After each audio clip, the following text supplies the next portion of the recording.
Good morning. आज हम यहाँ पे परमाणु द्रव्यमान मात्रक के बारे में पढ़ा रहे हैं।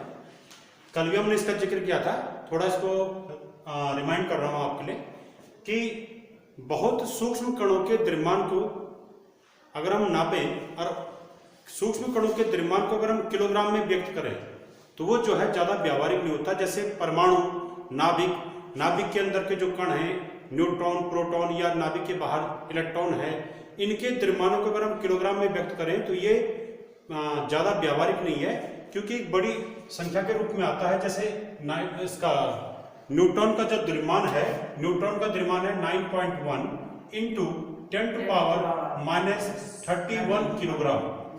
तो ये इस प्रकार की संख्या किलोग्राम के रूप में आती है। तो इससे यहां पर बहुत सूक्ष्म कणों के द्रव्यमानों को मापने के लिए एक अन्य मात्रक का प्रयोग किया जाता है। उस मात्रक को कहते हैं परमाणु द्रव्यमान मात्रक। तो परमाणु द्रव्यमान मात्रक एटॉमिक मास यूनिट, इसको जो है शॉर्ट में AMU भी कहते हैं, या कुछ जगह इसको ओनली U लिखा होगा। तो इसको क्या है इसकी परिभाषा कि एक AMU, एक परमाणु द्रव्यमान मात्रक बराबर क्या होगा। तो एक परमाणु द्रव्यमान मात्रक क्या होता है, ये जो है कार्बन 12 के एक परमाणु के द्रव्यमान का 1/12वां भाग होता है। ठीक है जी। तो 6C12 ये इसके एक परमाणु का द्रव्यमान, और इसका क्या कर दो 1/12 कर दो। तो इसका 1/12 भाग जो आएगा वो, तो ये आएगा टोटल जितना भी ये ग्राम या किलोग्राम में आएगा वो एक AMU का मान होता है। कल मैंने जो है इसको प्रूफ किया था, तो हमने इसको सिद्ध करके निकाला था। इसका मान आ रहा था एक AMU बराबर 1.66 गुणा किया 10⁻27 किलोग्राम। ये आया, ये जो है एक AMU का मान था। ठीक है। अब यहां पर अगर हम इसमें इस द्रव्यमान से उत्पन्न ऊर्जा देखें, जैसे हमने आइंस्टीन के समीकरण में पढ़ा था कि अगर डेल्टा M द्रव्यमान है तो डेल्टा M द्रव्यमान से उत्पन्न ऊर्जा क्या थी कि ऊर्जा, आइंस्टीन का द्रव्यमान ऊर्जा समीकरण, उसमें क्या था, डेल्टा M द्रव्यमान से उत्पन्न कुल ऊर्जा E बराबर होता है डेल्टा M इंटू C², जहां C निर्वात में प्रकाश का वेग था। तो अगर हम यहाँ पर डेल्टा मतलब द्रव्यमान, अगर यहाँ पर द्रव्यमान इतना किलोग्राम हो तो इतने किलोग्राम से उत्पन्न ऊर्जा कितनी होगी, है ना। जैसे हमने कल डेल्टा M का मान 1 किलोग्राम रखा था, वैसे हम डेल्टा M का मान ये भी तो रख सकते हैं। तो देखिए इतने किलोग्राम से, या इतना किलोग्राम मतलब एक AMU से उत्पन्न ऊर्जा। तो हम निकाल रहे हैं इसको, तो E का मान, E बराबर डेल्टा M का मान ये रखिए, ये वाला 1.66 इंटू 10⁻27, और C का मान निर्वात में प्रकाश का वेग 3 गुणा किया 10⁸, इसका स्क्वायर कर दीजिए तो ये आ जाएगा 1.66 इंटू 10⁻20। ये ध्यान दीजिए ये जूल में आएगा जी, क्योंकि किलोग्राम में है और ये मीटर स्क्वायर पर सेकंड स्क्वायर में है, ये वाला जी। तो किलोग्राम मीटर स्क्वायर पर सेकंड स्क्वायर जूल को कहते हैं। तो ये जो है 3 का वर्ग क्या हो गया 9, और 10 की घात क्या हो गया 8 दूनी 16, इतना जूल। ये आपका आ गया इसमें। अब अगर हम इसको इलेक्ट्रॉन वोल्ट में निकालें, इसको मल्टीप्लाई करके हम आगे कर सकते हैं इसको, ठीक है। पर यहां पर अमूमन जो हम ऊर्जा निकालते हैं वो ऊर्जा हम इलेक्ट्रॉन वोल्ट में निकालते हैं, जूल में भी निकाल सकते हैं, ठीक है। पर ज्यादातर जो क्वेश्चन आते हैं उसमें इलेक्ट्रॉन वोल्ट कहलाता है। तो ये क्या था 10⁻27, ये था 10⁻16। तो यहां पर E का मान आ गया, अगर हम करें इसको 9, ये 1.66 था, 9 छक्के 54 का 4, हासिल 5, 9 16 में 144 और 149, ये आ रहा है 9 छक्के 54 का 4 से 5, 9 छक्के 54 5 59 का 9, हासिल 5, 9 एकम 9 और 5 14। ये मल्टीप्लाई हो गए और 10 टू पावर कितना आ गया -11 जूल, इतना। तो ये ऊर्जा E का मान आ गया जूल में। अब इसको इलेक्ट्रॉन वोल्ट में कैसे व्यक्त करते हैं? तो देखिए, जूल भी ऊर्जा का मात्रक है, इलेक्ट्रॉन वोल्ट भी ऊर्जा का मात्रक है। तो जूल को इलेक्ट्रॉन वोल्ट में अगर बदलना है आपने, तो सीधा सीधा इसके हर में एक इलेक्ट्रॉन का जो आवेश होता है उससे भाग दे दीजिए, इसके हर में। तो मैं वही काम कर रहा हूं, ठीक है। यहां पर वही चीज रख रहा हूं मैं कि E बराबर क्या किया, ये 14.94 था इंटू 10 टू पावर -11, इसके अपॉन में रख दिया आपने 1.6 इंटू 10 टू पावर -19। ये एक इलेक्ट्रॉन का आवेश है। तो जब जूल वाली वैल्यू में एक इलेक्ट्रॉन के आवेश का भाग दे दें, तो ये ऊर्जा जो है इलेक्ट्रॉन वोल्ट में व्यक्त हो जाती है। ये इलेक्ट्रॉन वोल्ट में आ गया, ठीक हो गया। और ये आ जाएगा आपका, अब इलेक्ट्रॉन वोल्ट है, ठीक है। इसको ऊपर ले आओ, तो ये आ जाएगा 14.94 into 10 to power -11 into 10 to power 19, ये -19 ऊपर जाके +19 हो गया, अपॉन 1.6, इतना इलेक्ट्रॉन वोल्ट, ठीक है। आगे हल करें तो कुछ ना कुछ आएगा ये जी। अब हम इसको मेगा इलेक्ट्रॉन वोल्ट में निकाल रहे हैं। एक्चुअल में ऊर्जा का मान हम इलेक्ट्रॉन वोल्ट में भी नहीं निकाल रहे, मेगा इलेक्ट्रॉन वोल्ट, MEV जी। तो देखिए यहां पर फॉर्मूला हमारे पास, एक मेगा इलेक्ट्रॉन वोल्ट बड़ा मात्रक है, इलेक्ट्रॉन वोल्ट थोड़ा छोटा मात्रक है, ठीक है। तो एक इलेक्ट्रॉन वोल्ट में होते हैं 10⁻⁶ मेगा इलेक्ट्रॉन वोल्ट, ठीक है। या ऐसा रख लो यार कि एक मेगा इलेक्ट्रॉन वोल्ट कितने इलेक्ट्रॉन वोल्ट के बराबर होगा, 10⁻⁶ इलेक्ट्रॉन वोल्ट के बराबर। तो एक इलेक्ट्रॉन वोल्ट में इतने मेगा इलेक्ट्रॉन वोल्ट, तो इतने इलेक्ट्रॉन वोल्ट में, यानी जब भी इलेक्ट्रॉन वोल्ट को मेगा इलेक्ट्रॉन वोल्ट में कन्वर्ट करना होगा तो यहां किससे मल्टीप्लाई करेंगे, 10 टू पावर -6 से। तो कर दो इसको मल्टीप्लाई, ये आपका आ गया ऊर्जा E बराबर, ये पूरा 14.94 गुणा किया 10⁻11 गुणा किया 10⁻19 बट्टे 1.6 इंटू 10 टू पावर -6, और अब ये बन गया मेगा इलेक्ट्रॉन वोल्ट, ठीक है जी। अब इसको हल करने पे, आप इसमें ज्यादा डिटेल में जाए, इसकी वैल्यू याद रखें। इसको हल करने पे लगभग आता है 931 मेगा इलेक्ट्रॉन वोल्ट, ठीक है, 931 मेगा इलेक्ट्रॉन वोल्ट। अब ये ऊर्जा कितने द्रव्यमान से उत्पन्न हुई, इतना, ये बहुत कम द्रव्यमान है। ये द्रव्यमान मतलब 1 AMU, ठीक है। तो 1 AMU द्रव्यमान से उत्पन्न ऊर्जा 931 मेगा इलेक्ट्रॉन वोल्ट होती है। इसका यूज कई न्यूमेरिकल में होगा, ठीक है, कई जगह कई रिएक्शन में आएगा इसका यूज। इसको याद रखना। ये क्या है कि 1 AMU द्रव्यमान के संगत ऊर्जा, यानी इससे कितनी ऊर्जा प्राप्त होगी अधिकतम, तो इसके संगत ऊर्जा वो कितनी होती है, E बराबर 931 मेगा इलेक्ट्रॉन वोल्ट। एक तो ये वैल्यू याद रखनी है। और एक ये कि 1 AMU कितने किलोग्राम के बराबर होता है, 1.66 गुणा किया 10⁻27 किलोग्राम के बराबर। तो इससे हमने ऊर्जा निकाली पहले जूल में, फिर इलेक्ट्रॉन के आवेश का भाग दिया तो किस में निकली ऊर्जा, इलेक्ट्रॉन वोल्ट में, फिर 10 टू पावर -6 से मल्टीप्लाई किया तो ऊर्जा किस में निकली, मेगा इलेक्ट्रॉन वोल्ट में, ठीक है जी।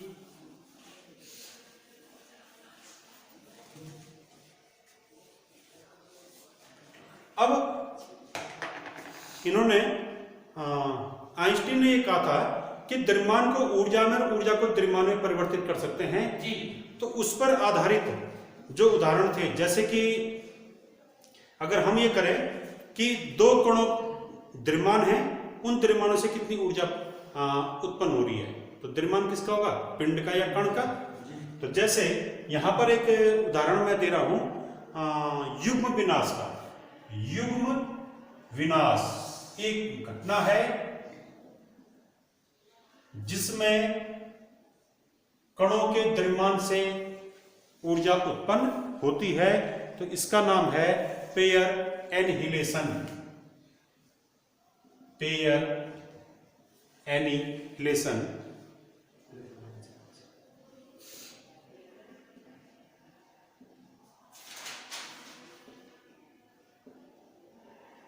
एनिहिलेशन, ठीक है।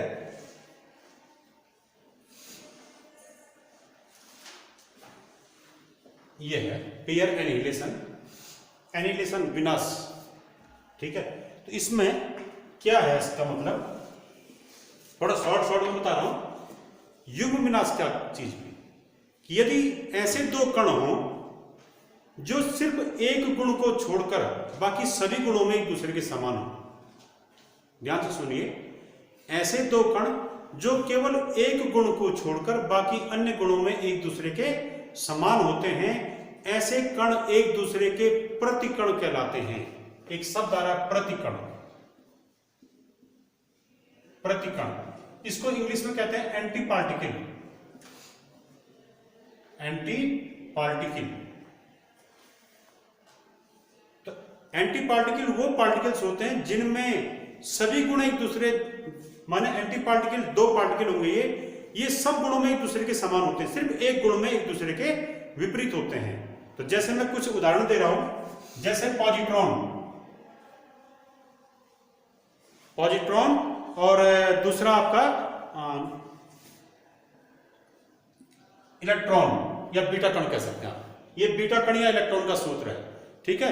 इलेक्ट्रॉन, कौन सा इलेक्ट्रॉन, नाभिक के अंदर उत्पन्न होने वाला इलेक्ट्रॉन, ठीक है। ये नाभिक के बाहर की कक्षाओं में जो चक्कर लगाता है इलेक्ट्रॉन, वो कक्षीय इलेक्ट्रॉन नहीं है, वो कक्षीय इलेक्ट्रॉन होते हैं। इलेक्ट्रॉन, ये वाले इलेक्ट्रॉन रेडियो एक्टिवता की घटना में नाभिक के अंदर भी उत्पन्न हो जाते हैं। जो आपने सुना ना बीटा किरणें, तो बीटा किरणें किनसे मिलकर बनी है, इलेक्ट्रॉनों से। पर कौन से इलेक्ट्रॉन, नाभिक के अंदर के इलेक्ट्रॉन जी। आवेश सभी इलेक्ट्रॉनों में बराबर होगा। तो ये इलेक्ट्रॉन ही कह रहा हूं मैं फिलहाल, इसको बीटा कण भी कह सकते हैं। एक इलेक्ट्रॉन, और ये जो संकेत है ये है पॉजिट्रॉन का। तो ये पॉजिट्रॉन और इलेक्ट्रॉन, इनके आवेश आपस में बराबर होते हैं, आवेश की मात्रा बराबर होती है इनकी, द्रव्यमान भी आपस में बराबर होते हैं इनके, पर प्रकृति विपरीत होती है आवेशों की।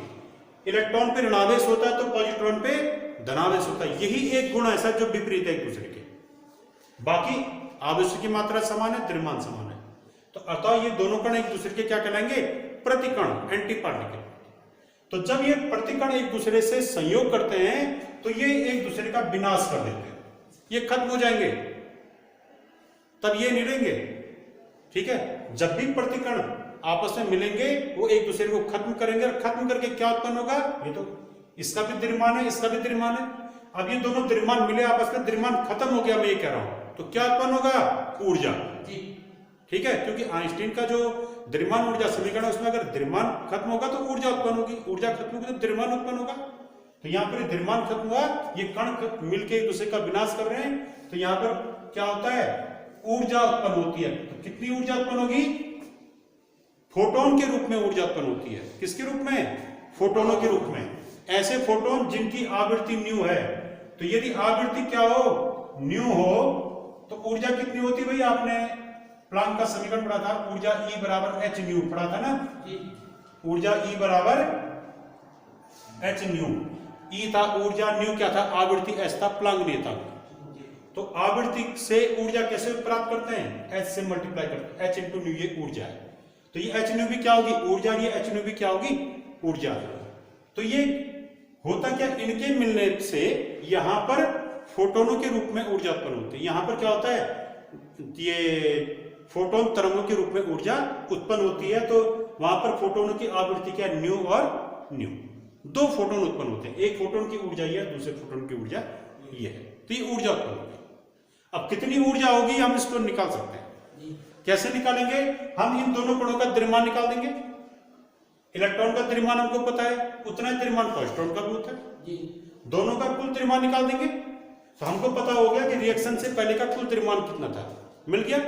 अतः E इक्वल टू mc² में m की जगह इनका टोटल द्रव्यमान रख देंगे, c² से मल्टीप्लाई कर देंगे, टोटल ऊर्जा आ जाएगी, ठीक है जी। और तब जाके हम जितनी ऊर्जा यहां आएगी उतना ही क्या होगा, यहां पर वही ऊर्जा यहां उत्पन्न भी होगी। माना यहां पर सपोज 100 जूल ऊर्जा आ रही है, माना, तो यहां पर क्या होगी, 100 जूल ऊर्जा में से 50 जूल ये वाली ऊर्जा होगी, 50 जूल ये वाली ऊर्जा होगी, आधी आधी बढ़ जाती है, ठीक है। तो यहां पर इसमें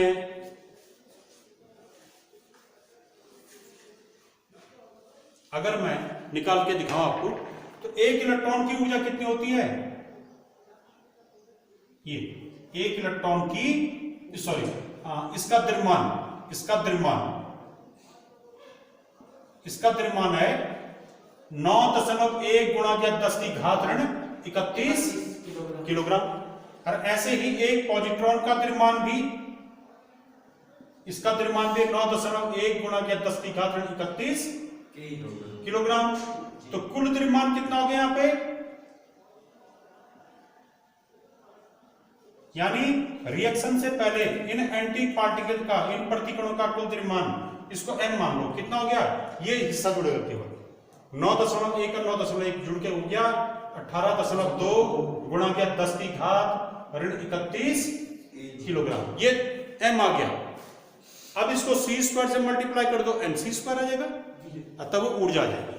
वो ऊर्जा आएगी जूल में, तब उसको मेगा इलेक्ट्रॉन वोल्ट में व्यक्त करेंगे। तो देखिए आपको यहां पर टोटल द्रव्यमान मिल गया। अतः यहां पर लिख देंगे +1 β0 एवं -1 β0 से उत्पन्न ऊर्जा, इनके संयोग से उत्पन्न कुल ऊर्जा E बराबर हो जाएगा mc²। E बराबर m का मान क्या रखा? 18.2 गुणा किया 10⁻31, 80 का मान रखा 3 गुणा किया 10⁸ इसका स्क्वायर। ये जूल में आ रहा है। अब इसमें क्या कर दो, इसमें किसका भाग दे दो? ये ऐसा हुआ 3 का वर्ग 9 हो गया, ये हो गया 10⁻16। मैंने कहा इसको इलेक्ट्रॉन वोल्ट में बदलने के लिए किससे डिवाइड करेंगे? इलेक्ट्रॉन के आवेश से। ये इलेक्ट्रॉन का आवेश हुआ, ये किसमें कन्वर्ट हो गया? इलेक्ट्रॉन वोल्ट में। अभी यहां पर लिखना है। अब इसको मेगा इलेक्ट्रॉन वोल्ट बनाना है, तो मेगा इलेक्ट्रॉन वोल्ट बनाने के लिए किससे गुणा करेंगे? 10⁻⁻6 से, तब ये बन जाएगा मेगा इलेक्ट्रॉन वोल्ट। पहले इलेक्ट्रॉन वोल्ट, फिर मेगा इलेक्ट्रॉन वोल्ट, सब काम एक साथ कीजिए। तो यहां से जो E की वैल्यू आती है वो आती है 1.02।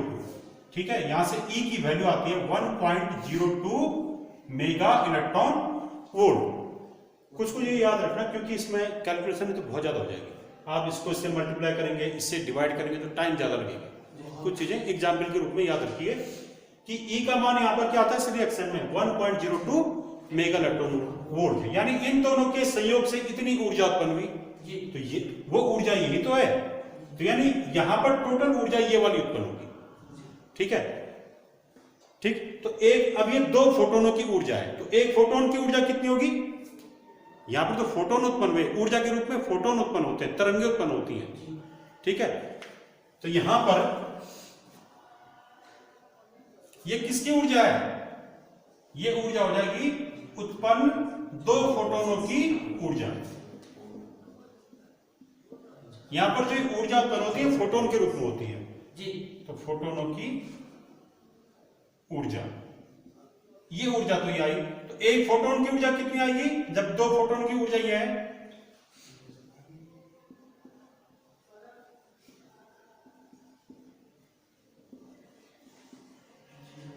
ये आ जाएगी क्या? इसका आधा जी। तो इसका आधा हो जाएगा 1.02 मेगा इलेक्ट्रॉन वोल्ट। तो 0.51 मेगा इलेक्ट्रॉन वोल्ट, इतनी ऊर्जा उत्पन्न हो जाएगी। यानी एक फोटोन की ऊर्जा ये होती है इस रिएक्शन में। ठीक है, इतनी ऊर्जा यहां पर आएगी, इतनी ऊर्जा यहां पर आ जाएगी। 0.51 धन 0.51, तो यानी 1.0। ठीक हो गया। तो ये युग्म विनाश का एक एग्जाम्पल है। ऐसे और भी हैं युग्म विनाश के, जैसे प्रोटॉन और एंटी प्रोटॉन। प्रोटॉन का भी पार्टिकल है, जो ये मूल कण क्या है, इनमें प्रत्येक एंटी पार्टिकल है। तो प्रोटॉन का प्रतिकण कौन है? Anti proton. तो जब प्रोटॉन और एंटी प्रोटॉन आपस में मिलते हैं, इसी प्रकार से प्रोटॉन एंटी प्रोटॉन, तो इनके मिलने से यहां पर क्या होता है, वो दोनों एक दूसरे का विनाश कर देते हैं और यहां पर 5 मेसॉन कण ऊर्जा के रूप में उत्पन्न होते हैं। ठीक है, तो एक एग्जाम्पल बहुत है इसमें। और उसमें जो है कितनी ऊर्जा उत्पन्न होगी, एक प्रोटॉन और एक क्या है, एंटी प्रोटॉन। तो उनका टोटल द्रव्यमान निकालना पड़ेगा। अगर यहाँ पर प्रोटॉन और एंटी प्रोटॉन वाला एग्जाम्पल दूं मैं, वो दोनों एक दूसरे के एंटी पार्टिकल है, तो कुल कितनी ऊर्जा उत्पन्न होगी, हमें दोनों प्रोटॉन और एंटी प्रोटॉन का द्रव्यमान चाहिए, उसको टोटल द्रव्यमान निकालेंगे, फिर कुल ऊर्जा इसी प्रकार से निकालेंगे। तो वहां पर प्रोटॉन एंटी प्रोटॉन से कुल ऊर्जा उत्पन्न होती है 1870 मेगा इलेक्ट्रॉन वोल्ट। इतनी ऊर्जा यहां उत्पन्न होती है, पर यहां 5 क्या आते हैं, पार्टिकल उत्पन्न हो जाते हैं, 5 मेसॉन कण उत्पन्न होते हैं। तब यहां एक एग्जाम्पल बहुत है। अब इसमें ये तो आपका था क्या, युग्म विनाश का एग्जाम्पल। ऐसे युग्म उत्पादन वाला, कि युग्म उत्पादन में क्या होता है,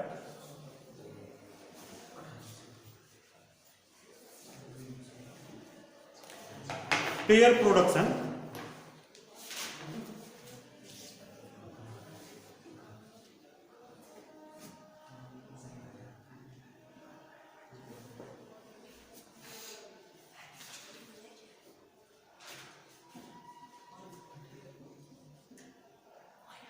तो पेयर प्रोडक्शन में क्या है कि जब कोई ऊर्जित फोटोन, जब कोई फोटोन गति करता हुआ क्या हो जाए, किसी भारी नाभिक पर टकरा जाए। ठीक है, सुनिए, जब कोई ऊर्जित फोटोन, यानी कोई फोटोन गति करता हुआ है तो उसमें गतिज ऊर्जा होगी उसमें। तो जब कोई फोटोन किसी नाभिक पे टकराता, भारी नाभिक पे टकराता, तो वो नाभिक उस फोटोन को अवशोषित कर लेता है। ठीक है, तो नाभिक ने जब उस फोटोन की ऊर्जा अवशोषित कर ली, भारी नाभिक ने, तो उस नाभिक के अंदर कुछ अन्योन्य क्रियाएं होती हैं, तब वहां पर कुछ अतिरिक्त कण उत्पन्न हो जाते हैं। ठीक है, तो हुआ क्या, यहाँ पे नाभिक ने ऊर्जा अवशोषित की, फोटोन की ऊर्जा अवशोषित की, और ऊर्जा अवशोषित करने पे नाभिक के अंदर जब वो ऊर्जा आ गई, समाहित हो गई, तो वहां पर उस ऊर्जा से कुछ कण उत्पन्न हो जाते हैं। तो यहां पर क्या कुछ ये उदाहरण आ रहा है कि ऊर्जा से कणों का जन्म हुआ, कण मतलब जिनका द्रव्यमान होता है। ठीक है, तो यानी ऊर्जा से द्रव्यमान प्राप्त किया जा सकता है। ठीक है, तो जैसे ये कोई नाभिक है, इसमें प्रोटॉन भी होगा और न्यूट्रॉन भी होगा। इसमें क्या हुआ, यहां पर कोई hν ऊर्जा वाला फोटोन कण इस पे आपतित हुआ। माने आपने विद्युत चुंबकीय तरंग जो फोटोन के रूप में चलती है, तो प्रत्येक फोटोन की ऊर्जा hν है। तो आपने ये फोटोन यहां आपतित किए, तो एक फोटोन से क्या होता है, ये जैसे नाभिक है, ये इसको अवशोषित कर लेगा, और अवशोषित करने के बाद यहां पर क्या होगा, यहां पर नए कणों का जन्म होगा। और नए कण कौन से उत्पन्न होते हैं इसके अंदर, एक होता है पॉजिट्रॉन उत्पन्न और एक होता है इलेक्ट्रॉन उत्पन्न। यानी इस भारी नाभिक ने hν ऊर्जा के फोटोन को अवशोषित किया, और जब ये ऊर्जा इसके अंदर आ गई, तो इस ऊर्जा से ये 2 कण और बने। ठीक है, तो मैं यहां पर ये रिएक्शन ऐसे दिखा रहा हूं। तो क्या कहेंगे, युग्म उत्पादन की परिभाषा क्या होगी कि जब कोई ऊर्जा वाला फोटोन, या जब कोई फोटोन hν ऊर्जा से किसी भारी नाभिक पर टकराता है, तो वो नाभिक उस फोटोन की ऊर्जा को अवशोषित कर लेता है। फलस्वरूप नाभिक के अंदर एक पॉजिट्रॉन और एक इलेक्ट्रॉन की उत्पत्ति होती है। तो यहाँ ऊर्जा से इन 2 कणों की उत्पत्ति हुई है। यही क्रिया क्या कहलाती है, युग्म उत्पादन कहलाती है। यहाँ पर जोड़े के रूप में उत्पादन हो रहा है, इसीलिए इसका नाम क्या है, युग्म उत्पादन। तो यहाँ पर आप ऐसा दिखाएंगे hν, और hν से आप क्या दिखाएंगे इसको, ये पॉजिट्रॉन और ये इलेक्ट्रॉन। ये पॉजिट्रॉन हो गया और ये क्या हो गया, इलेक्ट्रॉन हो गया। पॉजिट्रॉन और इलेक्ट्रॉन। ठीक है, और होता क्या है इसमें, अब आप कहेंगे प्रोटॉन न्यूट्रॉन का क्या होता है, ये कैसे पैदा हो जाते हैं। होता क्या, जब ये इसको अवशोषित करता है ना, उस दौरान प्रोटॉन न्यूट्रॉन में परिवर्तित होता है और न्यूट्रॉन प्रोटॉन में परिवर्तित होता है। तो जब ये प्रोटॉन न्यूट्रॉन में परिवर्तित होता है, तब उस समय उत्पत्ति होती है पॉजिट्रॉन की। और जब ये न्यूट्रॉन प्रोटॉन में परिवर्तित होता है, तब उस समय उत्पत्ति होती है इलेक्ट्रॉन की। एक्चुअल में होती क्रिया हुआ है। ठीक है, तो देखिए होता क्या है इस क्रिया में। यहां पर तो मैंने सीधा दिखाया ना कि hν से क्या उत्पन्न हुआ, पॉजिट्रॉन और इलेक्ट्रॉन। और वास्तव में होता क्या है, जब वो ऊर्जा यहां अंदर जाती है तो जो ये प्रोटॉन है ये किस में टूटता है, न्यूट्रॉन में। ठीक है, देखिए इसको हो सकता है प्रोटॉन को कुछ बुक में ऐसा लिखा हो, ये भी प्रोटॉनिक का सूत्र है 1H1, ठीक, और यहां पर एक आ जाएगा पॉजिट्रॉन और एक आएगा न्यूट्रिनो पार्टिकल, ये न्यूट्रिनो है।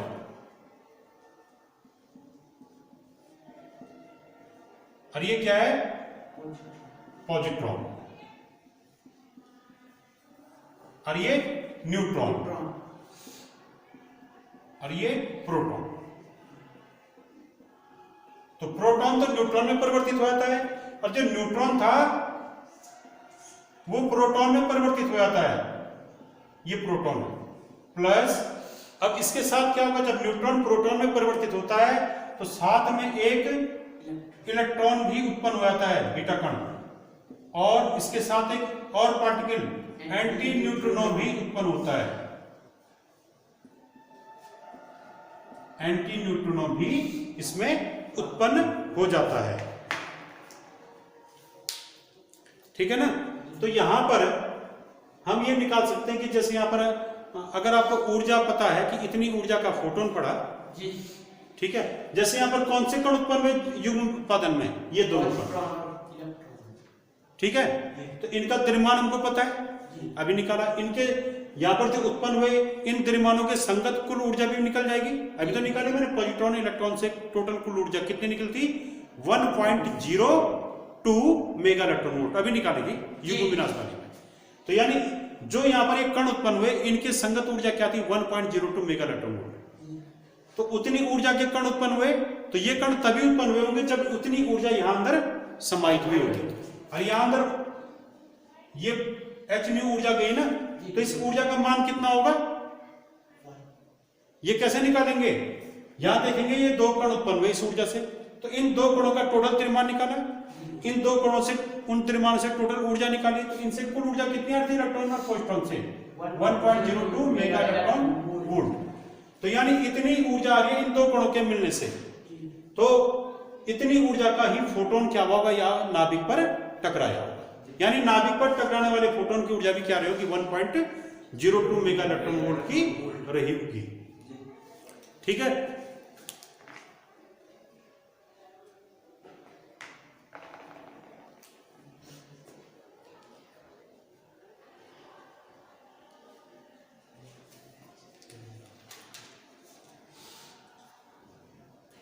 देखिए इसमें एक चीज, यानी नाभिक पर जब इतनी ऊर्जा का फोटोन पड़ेगा, इसकी ऊर्जा कितनी होगी, 1.02 मेगा इलेक्ट्रॉन वोल्ट। तो तब जाके क्या होगा, ये इलेक्ट्रॉन और ये पॉजिट्रॉन उत्पन्न होंगे। तो नाभिक से इलेक्ट्रॉन और पॉजिट्रॉन को उत्पन्न करने के लिए ये जरूरी है कि नाभिक पर इतनी 1.02 मेगा इलेक्ट्रॉन वोल्ट या इससे अधिक ऊर्जा का फोटोन इस पे आपतित होना चाहिए, तब जाके ही ये दोनों कण उत्पन्न होंगे। ठीक है, और अगर ऐसा हो कि नाभिक पर इससे कम ऊर्जा का फोटोन आपतित हो, 1.02 मेगा इलेक्ट्रॉन वोल्ट से कम ऊर्जा का फोटोन आपतित हो, तो तब ये युग्म उत्पादन की घटना नहीं होती है। तब कौन सी घटना होती है, तब होती है प्रकाश विद्युत प्रभाव की घटना या क्वांटम प्रभाव की घटना। आपने प्रकाश विद्युत प्रभाव पढ़ा था ना, उसमें भी क्या होता है, धातु की सतह पर फोटोन यानी ऊर्जा आपतित हो रही थी, तब उससे क्या होता, कुछ इलेक्ट्रॉन, प्रकाश इलेक्ट्रॉन या फोटो इलेक्ट्रॉन क्या होते, बाहर निकलने थे, हो रहा था ना ऐसा उसमें प्रकाश विद्युत प्रभाव में। ठीक है, तो अब यहां भी मैं कह रहा हूं कि ये फोटोन आपतित हो रहा है नाभिक पे, और तब यहां से कण उत्पन्न हो रहे हैं। तो ये घटना तो क्या है, युग्म उत्पादन की। तो ये घटना तब होती है जब नाभिक पर पड़ने वाले फोटोन की ऊर्जा 1.02 मेगा इलेक्ट्रॉन वोल्ट के बराबर हो या इससे अधिक हो।